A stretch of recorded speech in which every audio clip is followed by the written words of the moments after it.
भाई जो गुरु वचन पे डट के कट के फंद 84 के। वाणी धना भगत का खेत निपाया, माधो दई सिकलात है, पंडा पांव बुझाया सतगुरु जगन्नाथ की बात है। इसमें दो कथाएं परमात्मा ने छुपाई हैं, तीन कथाएं। एक तो ये धना भगत जी की, दूसरी ये माधो नाम का एक संत था जो बीमार हो गया था, और तीसरी जगन्नाथपुरी की, जिस पंडे के पैर के ऊपर गर्मा गर्म खिचड़ी गिर गई थी और परमात्मा ने सिकंदर लोधी के सामने जहां बैठकर सत्संग कर रहे थे एक लोटा पानी का अपने पैर पर डाला और कहा कि मैंने जगन्नाथपुरी में एक पांडा है राम सहाय, वो खिचड़ी उतार रहा था भगवान की और गर्मा गर्म खिचड़ी उसके पैर पे गिर गई और मैंने उसके पैर के ऊपर ये ठंडा पानी डाला, नहीं तो मर जाता। तो ये तीन जो कथाएं हैं परमेश्वर ने यहाँ पर उनका जिक्र किया है। परमेश्वर की कथाओं को सुनने से आत्मा चार्ज होती है। धना भगत का खेत निपाया, माधो दई सिकलात है, पंडा पांव बुझाया सतगुरु जगन्नाथ की बात है। सरलार्थ, सच्चे मन से साधना करने वाले भक्तों की परमात्मा महिमा बनाता है। जो सच्चे दिल से साधना करता है परमात्मा उनकी महिमा बनाता है। अब भाई और बहनों, परमात्मा ने जगन्नाथपुरी के पांडे की पैर की जलन बुझाई। कहाँ? बनारस में बैठे बैठे। और 1500 किलोमीटर दूर जगन्नाथपुरी है, जबकि वो पांडा तो कोई सही भक्ति भी नहीं कर रहा था। आज आप और हम बिल्कुल सही भक्ति कर रहे हैं, सच्चा गुरु मिला हुआ है। तो जो परमेश्वर उस पांडे की मदद कर सकता है तो आप और हमारे लिए क्या बैठा रहेगा, क्या देखता रहेगा क्या जब आपत्ति आएगी तब। लेकिन वर्तमान समय भाई ये यथार्थ भक्ति का समय है, मोक्ष युग का समय है, शास्त्र अनुकूल साधना का समय है। यदि हम पूरी लगन से पूरे विश्वास के साथ गुरु को भगवान मानकर भक्ति पर दृढ़ रहेंगे तो परमात्मा उससे भी बड़ी अनहोनी कर देगा जब कभी भगत पर आपत्ति आएगी। सच्चे मन से साधना करने वाले भक्तों की परमात्मा महिमा बनाता है। वह उनके पूर्व जन्म के संस्कार तथा भक्ति की शक्ति जो संग्रह की होती है उसके परिणाम स्वरूप भगत में परमेश्वर के प्रति न्योछावर होने की प्रवृत्ति आम बात की तरह हो जाती है। देखो क्या कह रहे हैं परमात्मा कि पिछले जन्म की भक्ति के कारण अपने गुरु पर न्योछावर होना आम बात हो जाती है। तो वर्तमान में भाई और बहनों, लाखों की संगत में से केवल साध संगति से जुड़े हुए भाई बहन हैं जो अपने गुरु जी को परमात्मा मान चुके हैं और बेझिझक निर्भय होकर इस कागज की फोटो को घर से बाहर निकाल दिया, निर्भय होकर कि हमारा कोई कुछ नहीं बिगाड़ सकता। जब जिंदा परमात्मा, जिंदा सतगुरु हमारे साथ में है, इस समर्थ का आशीर्वाद हमारे शीश पर है तो हमारा कोई कुछ नहीं बिगाड़ सकता। आज हमने निर्भय होकर इस फोटो को घर से निकाल दिया और गुरुदेव को परमात्मा के रूप में, जो कि हैं ही परमात्मा, उनको अपने हृदय में और अपनी आत्मा में संभाल लिया। ये कौन कर सकता है? सबने क्यों नहीं किया? केवल थोड़े बहुत सत्सेवकों ने ऐसा क्यों किया? वो लाखों की संगत जो सतलोक आश्रमों में जाती है, उस संगत की ऐसी हिम्मत क्यों नहीं हो रही? उस संगत के अंदर इतनी दृढ़ता क्यों नहीं है जो कि अपने गुरुजी के अलावा इस कागज की फोटो को भी भगवान मान रही है? क्यों? क्योंकि परमात्मा कहते हैं कि पिछले जन्म से होत हैं पूर्ण हंस मुराद। हमारी पिछले जन्मों की भक्ति उन भाई बहनों से ज्यादा है, जिसके परिणाम स्वरूप क्या कह रहे हैं परमात्मा? वह उनके पूर्व जन्म के संस्कार तथा भक्ति की शक्ति जो संग्रहित होती है उसके परिणाम स्वरूप, यानी पिछले जन्म की अत्यधिक भक्ति साथ में होने के कारण ही परमेश्वर के प्रति न्योछावर होने की प्रवृत्ति आम बात की तरह हो जाती है।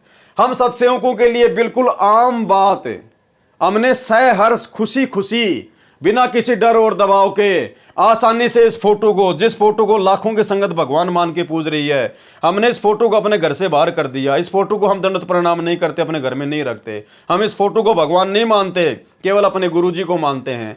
तो आप और हमारे लिए तो आम बात, सत्सेवकों के लिए और मैनेजमेंट वालों के लिए, सतलोक आश्रमों से जुड़े हुए भाई बहनों के लिए पहाड़ जैसी बात हो रही है। वो सब कुछ जानकर, सब कुछ देखकर भी इस फोटो को घर से बाहर नहीं निकाल पा रहे, डर के मारे कि क्या पता क्या हो जाएगा, आश्रमों में नहीं घुसने दिया जाएगा। तो उनके लिए तो पहाड़ जैसी बात है और आप और हमारे लिए नॉर्मल सी बात है। तो ये हमारे पिछले जन्म की जो संग्रहित भक्ति होती है उसका प्रभाव ज़्यादा है और आश्रमों से जो भाई बहन जुड़े हुए हैं उनके पिछले जन्म के भक्ति संस्कार कम हैं, कमजोर हैं।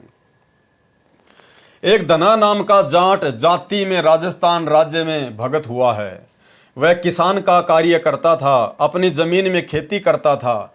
परमात्मा में अटूट श्रद्धा थी। राजस्थान में वर्षा होना किसी वरदान से कम नहीं है, क्योंकि उस समय वर्षा के अतिरिक्त सिंचाई का कोई साधन नहीं था। वर्षा के बाद सब किसान अपने अपने खेतों में ज्वार का बीज बोने के लिए गए।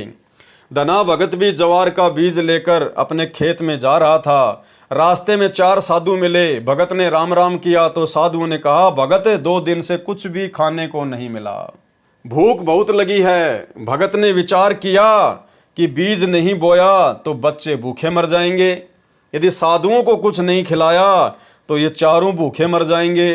धना भगत की पत्नी बहुत सख्त थी, वह किसी को घर पर खाना नहीं खिलाती थी। भगत धना से भी लड़ाई किया करती थी। धना भगत ने विचार किया कि यदि मैं ज्वार बो दूंगा और बारिश नहीं हुई तो ये बीज वैसे भी बेकार जाएगा। परमात्मा को साक्षी मानकर इन साधुओं की जीवन रक्षा करता हूं। यह विचार करके ज्वार का बीज अर्थात साफ सुथरी ज्वार साधुओं के समक्ष रख कर कहा कि मेरे पास बस ये ज्वार का बीज है, ये खा लो। साधु भूखे थे। अब वो साधु कौन थे? वो परमात्मा था। सारा खेल परमात्मा खेलता है। साधु भूखे थे, सब खा गए और भगत का धन्यवाद करके चले गए। धना जी ने सोचा कि यदि खेत में कुछ नाटक नहीं किया तो खेत वाले पड़ोसी घरवाली को बताएंगे कि आपने ज्वार क्यों नहीं बीजी, फिर वह लड़ाई करेगी। इसलिए कुछ कंकर इकट्ठी करके थैले में डालकर खेत में बैलों के साथ जैसे ज्वार का बीज बोते हैं वैसे नौटंकी करके घर आ गया। किसी को पता नहीं चला। परमेश्वर सब देखता है, लेकिन परमात्मा तो सब देखता है, वो तो जानी जान है। फिर वर्षा हुई नहीं, सबकी ज्वार समाप्त हो गई। किसी की 1 फुट खड़ी थी, किसी की 2 फुट। धना भगत के खेत में मतीरों की बेल उग गई। सारा खेत बेलों से भर गया। मतीरे तुम्बों की बेल धना जी के खेत में उग गई और मोटे मोटे तुम्बे लगे। पड़ोसी खेत वालों ने धना भगत जी की पत्नी से बताया कि आपके ज्वार नहीं बोई थी क्या? सबके खेतों में ज्वार उगी है, आपके खेत में तुम्बों की बेल बेशुमार उगी है। भगतमती ने खेत देखना चाहा, सोचा कि भगत से फिर लड़ूंगी, पहले खेत देख कर आती हूं। धना भगत जी को पता चला कि भाग्यवान को किसी ने बता दिया है और आते ही जमीन आसमान एक करेगी। धना जी की पत्नी ने अन्य किसानों के खेतों में ज्वार खड़ी देखी और अपने खेत में तुम्बों की बिना बोई खेती। राजस्थान में तुम्बे, बलसुम्बे आदि बिना बोए ही वर्षा होते ही अथाह उग जाते हैं। उसने एक तुम्बा तोड़ा, उसको सिर पर रखकर घर आई और धना भगत जी से तेज आवाज में बोली कि ज्वार का बीज किसे खिला दिया? सबके खेतों में ज्वार खड़ी है, तेरे खेत में तुम्बे उगे हैं, बच्चे तेरे को खाएंगे क्या? झुंझलाकर तुम्बा हाथों में उठाकर भगत के सिर में मारने के मकसद से फेंका और बोली, देख तेरे कारनामे। भगत ने सिर बचा लिया, तुम्बा जमीन पर लगकर फूट गया। उसमें 5 किलोग्राम ज्वार निकली, जैसे बीज बोने के लिए साफ सुथरी तैयार की जाती है। पहले तो भगतमती लाल पीली हो रही थी, जब देखी ज्वार तो पानी पानी हो गई और ज्वार घर पर रखकर चद्दर और सोटा लेकर खेत में गई। चद्दर बिछाकर लगी तुम्बे फोड़ने, ज्वार का ढेर लग गया। भगत भी पीछे पीछे चला गया। सोचा परमात्मा ने दया कर दी, जान बचा दी। सब किसानों की फसल नष्ट हो गई क्योंकि फिर वर्षा नहीं हुई थी। तुम्बू से ज्वार निकल रही है, यह सुनकर पूरा गांव देखने के लिए पहुंच गया। धना भगत ने अपने खाने के लिए 1 वर्ष की ज्वार रखकर शेष सब गांव वालों में बांट दी। उसके पश्चात भगतमती भी परमात्मा पर विश्वास करने लगी और भक्ति व सेवा भी करने लगी। अब देखो भाइयों और बहनों, सारा खेल परमात्मा खेलता है। सब लोगों ने ज्वार बोई थी, लेकिन परमात्मा ने उस साल बरसात ही नहीं करी, इसलिए सबकी ज्वार बर्बाद हो गई।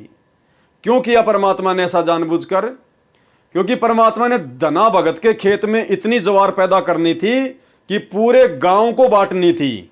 धना भगत अपने घर में इतनी ज्वार को रख भी नहीं सकता था, इसलिए परमात्मा ने पूरे गांव में वो ज्वार बंटवानी थी।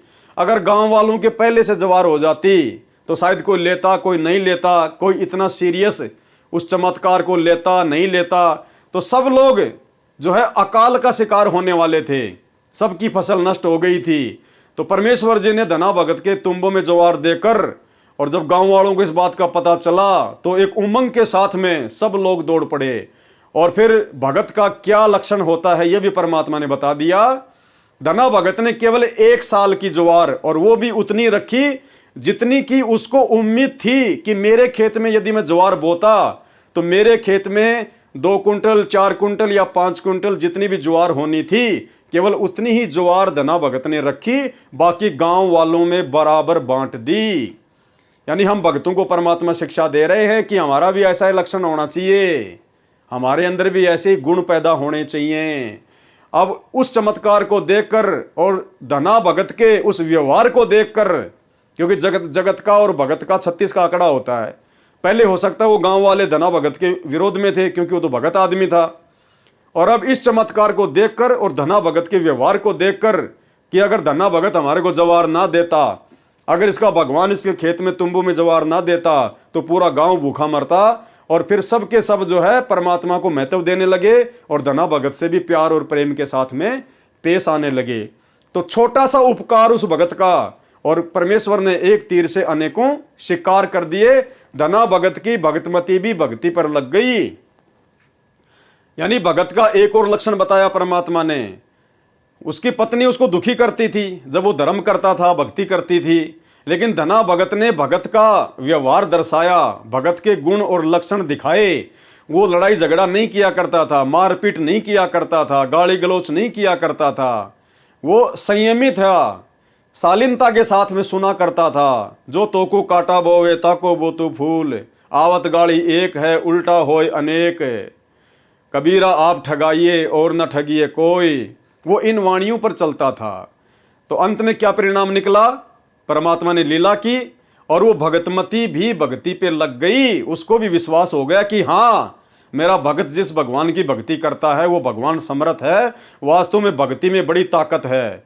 अन्यथा ये पूरा गांव भूखा मरना था, हम भी भूखे मरने थे। और देखो इसके भगवान ने बिना बरसात इतनी ज्वार दे दी, पूरे गांव का पेट भर दिया। तो उसको भी भगवान पर विश्वास होने लगा। तो हम भक्तों ने भी हर स्थिति में इसी प्रकार से संयम रहना चाहिए, संयमित रहना चाहिए, संयम रखना चाहिए। शील, संतोष, विवेक, दया, अक्षमा, जो 5 गुण भगवान ने दिए हैं, हमने धीरे धीरे अपने जीवन में उतारने चाहिए, अभ्यास करना चाहिए। माधो दई सिकलात, यानी दूसरी जो कथा है वो एक माधो भगत की है। माधो दई सिकलात है का मतलब है कि एक माधो नाम का भगत बूढ़ा था, उसको अतिसार अर्थात दस्त लग गए, बहुत निर्बल हो गया, उठकर बाहर फ्रेश होने भी नहीं जा सका, घर पर ही टट्टी करने लगा। परमात्मा एक शूद्र का रूप बनाकर आए और उसका सिकलात अर्थात पारवाना, वो टट्टी उठाकर बाहर डाले, भगत को स्वस्थ किया। जिस शूद्र का रूप परमात्मा ने बनाया था, स्वस्थ होने के बाद भगत माधो दास उसको धन्यवाद तथा कुछ मजदूरी के तौर पर अन्न तथा पैसे देने के लिए उसके घर गया। तो उस शूद्र ने आश्चर्य किया कि मैं तो आज ही आया हूं, मैं अपनी बहन की ससुराल में गया था, मैं तो 1 महीना वहां रहकर आया हूं, आप क्या कह रहे हो? उस शूद्र के आसपास के व्यक्तियों ने भी यही कहा कि यह तो 1 महीने में आज ही लौटा है।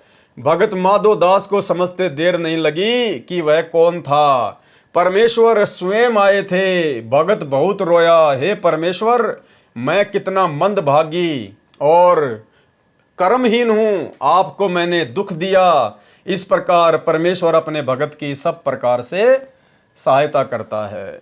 यानी शिक्षा दे रहे हैं परमात्मा आप और हमारे को कि किसी कारण से जिन भगत भाई बहनों के संतान नहीं है, और यदि उनको इस प्रकार की थोड़ी बहुत चिंता काल प्रेरणा से कभी हो जाए कि यार बुढ़ापे में क्या होगा, यार क्या करेंगे, औलाद तो है ही नहीं, कैसे सेवा पानी होगी, क्या होगा, अज्ञानता के कारण अगर इस प्रकार के विचार कभी मन में आ जाएं, तो परमेश्वर ने उनकी शंका का समाधान किया है इस घटना का जिक्र करके कि परमात्मा तुम्हारा पुत्र बनकर, परमात्मा तुम्हारा सेवक बनकर, तुम्हारा नौकर बनकर तुम्हारी सेवा करेगा।